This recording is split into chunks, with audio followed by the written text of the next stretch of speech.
ಹಿಂದೆ ಕಾಂತರಾಜ್ ವರದಿಯನ್ನು ಯಾವ ರೀತಿ ಡ್ರಾಫ್ಟ್ ಮಾಡಿದ್ದು ಅದೇ ರೀತಿ ಈ ನಾಗಮೋಹನ್ ದಾಸ್ ವರದಿಯವರನ್ನು ತಿರಸ್ಕಾರ ಮಾಡ್ತಾರಾ, ಒಪ್ಪುತ್ತಾರಾ, ಈ ಸಮಾಜಕ್ಕೆ ನ್ಯಾಯ ಕೊಡ್ತಾರಾ ಅನುಮಾನ ಇರೋದ್ರಿಂದ ನಮಗೆ ಮತ್ತೊಂದು ಚಳವಳಿಯನ್ನು ಪ್ರಾರಂಭ ಮಾಡೋದಕ್ಕೆ ಕೆಲವೇ ದಿನಗಳಲ್ಲಿ ತೀರ್ಮಾನ ತೆಗೆದುಕೊಳ್ತೀವಿ ಅಂತೇಳಿ ರಾಜ್ಯದ ಮುಖ್ಯಮಂತ್ರಿ ಹೇಳೋದಕ್ಕೆ ತಮ್ಮ ಮುಂದೆ ಬಂದಿದ್ದೀನಿ. ಅದರ ಜೊತೆಗೆ ಈಗಾಗಲೇ ಮಾಧ್ಯಮದಲ್ಲಿ ಚರ್ಚೆ ಆಗ್ತಾ ಇದೆ.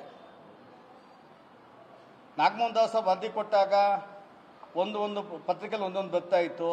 6.5%, 5.5%, 4%, 1% ಮಾಡಿ ಸರ್ಕಾರ ನಾಗಮೋಹನ್ ದಾಸ್ ಅವರು ರೆಕಮೆಂಡ್ ಮಾಡಿದ್ದಾರೆ ಅಂತೇಳಿ ಇವತ್ತು ಅಧಿಕೃತವಾಗಿ ಕ್ಯಾಬಿನೆಟ್ಟಲ್ಲಿ ಈ ರಾಜ್ಯದ ಮುಖ್ಯಮಂತ್ರಿಗಳು ನಾಗಮೋಹನ್ ದಾಸ್ ವರದಿಯಲ್ಲಿ ಹೈಲೈಟ್ಸನ್ನು ಒಂದು ಕಾಪಿಯನ್ನು ರಾಜ್ಯದ ಮಂತ್ರಿಮಂಡಲದ ಸದಸ್ಯರಿಗೆ ನೀಡಿದ್ದಾರೆ.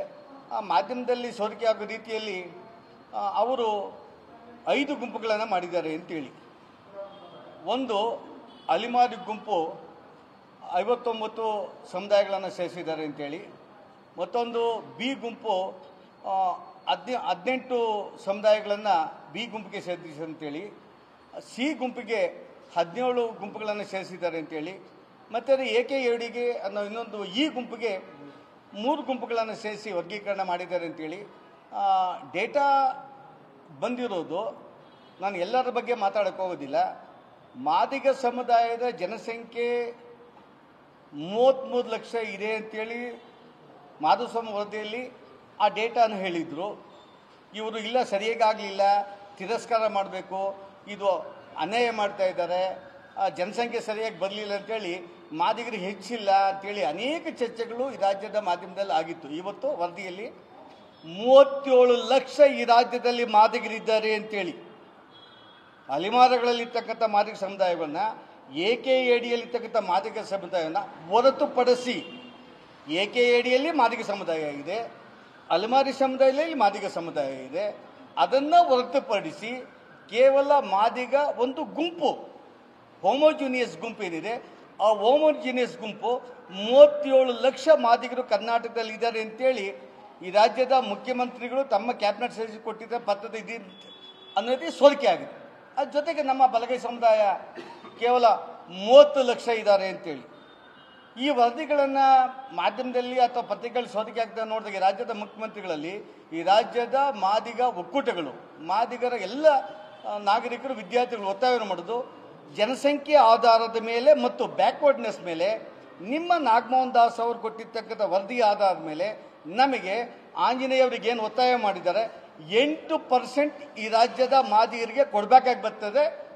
ಸುಪ್ರೀಂ ಕೋರ್ಟ್ ಜಡ್ಮೆಂಟ್ನ ರೀತಿಯಲ್ಲಿ ಬ್ಯಾಕ್ವರ್ಡ್ನೆಸ್ ಮೇಲೆ ತೀರ್ಮಾನ ಮಾಡಿದಾಗ 8% ಕೊಡಲೇಬೇಕು ಅಂತ ಈ ರಾಜ್ಯದ ಮುಖ್ಯಮಂತ್ರಿಯನ್ನ ಕಾಂಗ್ರೆಸ್ ಸರ್ಕಾರನ ಒತ್ತಾಯವನ್ನು ಮಾಡ್ತಾ ಈ 16 ಸ್ಪಷ್ಟತೆ ಇಲ್ಲದ ಹೋದರೆ ನಾವೇನು ಹಿಂದೆ ತೀರ್ಮಾನ ಮಾಡಿ 1ನೇ ತಾರೀಕಿಗೆ ಈ ರಾಜ್ಯದಲ್ಲಿ ಪ್ರತಿಭಟನೆ ಮಾಡಿದ್ದೀವಿ.